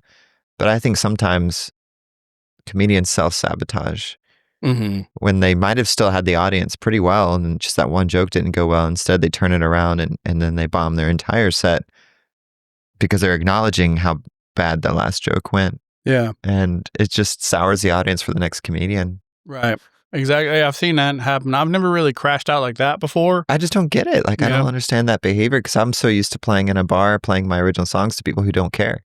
Yeah. They don't want to hear any music, and I'm in there playing anyway, as if they are into it. Yeah. Like, you have to perform. You're an entertainer first and foremost. You're not a, you know, philosophical thinker that has such amazing ideas that, you know, like it's so precious and everyone should love you. It's like, you're a performer. You're not entertaining them. Like, you're doing something wrong. It's not the crowd. It's not their fault. Yeah. I do have a problem with that silence. And the reason why is because, and I'm not trying to sound, I hope I don't come across as like conceited or arrogant or anything, but I got used to people liking my music. And so I would always get this positive feedback. Oh, okay. And so I never had that. So well, that's good though, because it made you stronger. Yeah, except you were actually successful in music. But yeah, like, you know, I guess I got spoiled because when they didn't laugh at me, I was like, why don't you guys think I'm funny? Right. You know, I was like, or do they hate me? Yeah, or do they hate me and stuff like that? And so my crash outs or like my bombs and things, like I try now, actually after speaking with a lot of comedians, I try now to just kind of like rest in it. Yeah. And just like recenter myself. Yep. And then, you know, find another angle. Just like you're in front of the mirror.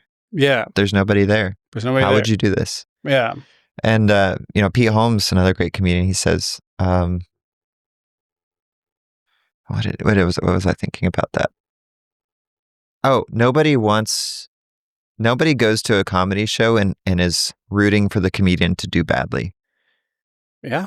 And so a lot of comedians, I think, they're so in their mind about, oh, if they don't laugh, that means they hate me or they don't like me. Mm-hmm.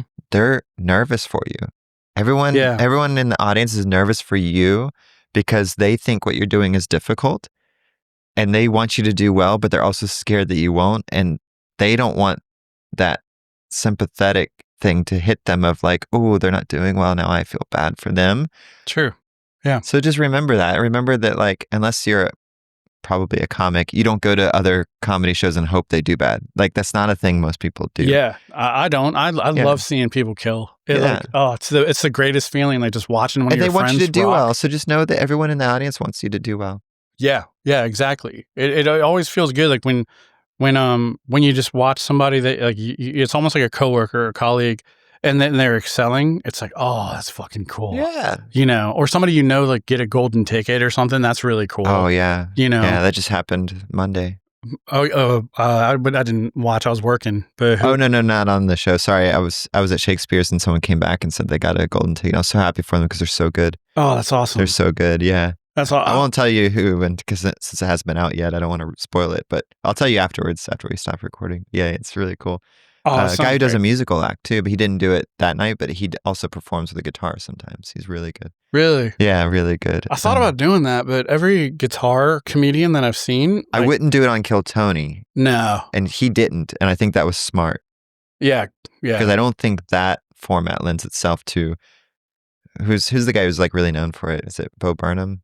Bo Burnham, do the guitar a lot. Oh yeah, but he's a fucking genius. Yeah, but I don't think he would go over well on Kill Tony. True. Like, you know what I mean? Yeah. Yeah. But yeah, the thing about bombing too, like, if you're telling a decent story, if they don't laugh, it's just a TED Talk. It's okay. They're still interested. Like, they're still interested. They're not lost yet. Yeah. So don't freak out internally. Don't freak out on them. Like, just move on to the next joke. Yeah. And afterwards, listen back to your set. Like, record every set. Afterwards, listen back to it and be like, okay, this is where I need to fix. This is where I need to adjust. But perform. That's how I always want to stress that to comedians. Like, just perform what you've prepared. Yeah. Test it. And then get the results. Then work from there. Yeah. I saw this thing, actually, we mentioned Jeff Foxworthy. I saw this thing with Jeff Foxworthy recently. I think it was on his Instagram. But he was saying that what he wanted to do was show people how he basically, that's what he does. He goes and he bombs. Like, even him, Jeff Foxworthy, he'll go and he'll bomb. And that's how he figures it out. And you have to. Yeah, exactly. And he said that what he's going to do is take a joke and start from the beginning, like the written portion, all the way to a special, because apparently he's planning on a new special coming out. Yeah. I heard him talking about that idea. Yeah, I'm excited. Yeah, that's so fascinating. Yeah, he was like, I'll only do the special if I can do it this way, because I want to show people the joke evolve. Yeah. Which is so cool. That is really cool. It's like a master craft. Yeah. It's like somebody who's just, who's been doing it so long. Even Ron White, Ron White, or like Louis C.K., like hearing about how his sets started versus his specials and what they became, and just yeah. I try to come up with just personal. I started writing a little bit more personal jokes, but that's also actually kind of like why I started this podcast, to be honest with you, is because I was like, I'm not like anybody else, and I really don't understand other people's mentalities. And so I was like, I would really love to sit down and talk to comedians and just hear their perspective on things. And it's really opened my eyes a lot. And it's helped me kind of, I feel like, grow as a comedian, just listening to these comedians that I've had on with more experience, and just, I have less experience, I think. But it's still cool that you have a perspective. Yeah. Just a new perspective, Yeah. And I love that. It's partially like why I love doing this, because I just love hearing that. But I love learning too. And so when I talk to comedians, I'm always open to feedback or trying to figure out things, and so I know I'm new at this, and I'll probably feel new at this for years, because it's a whole new world. It really is. Yeah. It really is. It's kind of crazy, just when you're starting and you're building your sandcastle and a wave comes and knocks it down, and You just build another one, and one day it's a brick house. Like I keep thinking I'll have a good 15-minute set, but instead I just keep getting a better 10-minute set because I'm not expanding. I'm replacing, I would say, 4-level jokes with 6-level jokes, and now my 6th-level joke is now an 8-level joke, and I'm still in this 10-minute set that's trying to get better and better, and it's like I've gotten to the point where I don't want to go into 15 minutes with jokes that aren't quite at the 7 or 8 out of 10, on like the laugh scale or whatever you want to call it. I just want to keep hoarding them for my 10-minute, like keep making those better. And so like I'm like, eventually I'll go to 15 minutes, right? But it's like I could do 15 minutes, but I don't want to because I know the quality would start to go down from 10 to 15 because I don't have 8 out of 10 jokes to fill another 5 minutes yet, Yeah. Comedic vernacular would say that it's like a solid 10 or something. You have a solid 10 or A level or something like that. Like, it's just, like me, I have like 20, but like I think 10 of that 20 is fluff, like, but I have a good, like, this is it. I'm still working, but that's what you do. Just constant. Are you doing bipolar material? Now that that's a thing you've been figuring out or been working through?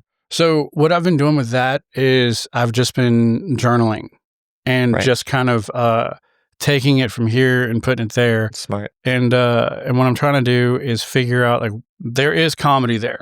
Like, I know there's comedy there. And I've seen like a few people hit it correctly, but then sometimes, I see people like I don't think they know what bipolar is, And so I'm like, how can I handle this smartly? So for now, I'm just writing it as a journal entry, but I do plan on trying to figure out a way to connect it. Most likely it'll be an analogy is the way that I think it'll be. Yeah. Just something that, you could take and have them identify, have people identify with. Yeah, comparing and that way educating people on it. Yeah. Yeah, in a funny way. Yeah. It's smart. Yeah, journaling is great. Sometimes I'll like essay journal basically a whole bunch of stuff. And then like in there might be one thing that I feel like, oh, I think that's kind of funny. And I could probably make that into something. Yeah. That's one way I write. And then another way I write is just like a one-liner thought. Like, oh, I think this is kind of funny. It just popped into my head. Let me write it down real quick. And it's just one sentence. And then I write a joke around it. Like, how do I get into this subject? How do I get out of the subject and kind of build around it and then trim that back down into whatever I found is the funniest part of that. So it's a lot of writing and rewriting. And then every now and then you get blessed with a crowd work moment by Big J and he riffs on your name and you riff on it too. And you're like, oh, that's a joke. And people laughed in the Fat Man. Like I was sitting in the audience and they laughed and I was like, okay, well, that just wrote itself and tested it and everything.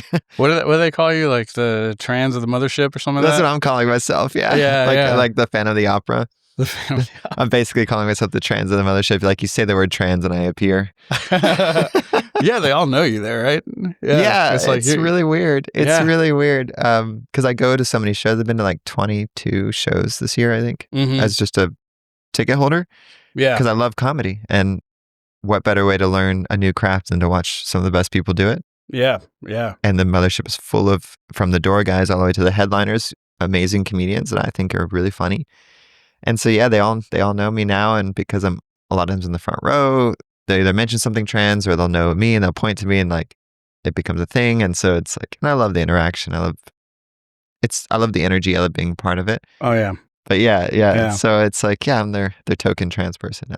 Maybe I'll be a regular one day. That's what I'm trying to. I hope. I'm angling towards. I hope that'll be great. I'm rooting for you for sure. Thanks. I did the same thing when I first got to Austin. I was at the mothership every week, and just learning, just soaking it all in, and and man, I really, that was like 3 years ago, and I'm like, I've evolved, but I'm not there, but it's I still think it's a good idea to just, learn from the greats, learn from people who just know. I'm always amazed at how many comedians I meet that are trying to make it that haven't gone to a comedy show in a while or haven't seen a special recently that came out and like don't watch comedy. And like, I'm like, why wouldn't you want to watch what is working on audiences? Yeah, you got to study and learn from that. You'll learn a technique, or you'll get an idea for a joke based on their premise. You'll be like, oh, that made me think of this thing that is related but not the same. It's not stealing. You're just like, oh, that made me think of this other thing that I think could be funny.